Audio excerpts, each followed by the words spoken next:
Yes, yefaawo bwe teotogalaji kakati leero tulinawo Mark Tumusota eno. Emmotoka eno yabadde ng'awo ogikuba serefu ku makya oba opaakinzeewo ku akabanga. Emmotoka eno esooka n'ebeera ng'epipira ddala nga terina maanyi. Naye ng'owulira n'ebisawundi bingi byekola. Twagenza okukebera plugs namu nga koyiro namu naye ng'emmotoka eno obuzibu bw'eyina.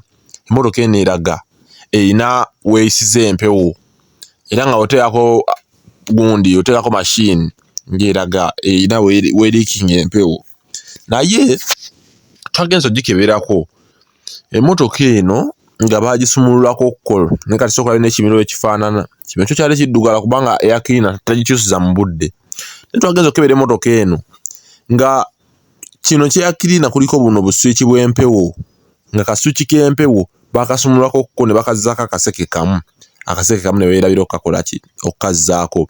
Kati nga bw'olaba wano obusiiro buno bateekako bisirikoni bingi kati bwe byakala ne bibeera nga waasiba tebisobola na nywera sayidi emu tebiriiyo sayidi emu gyebiri.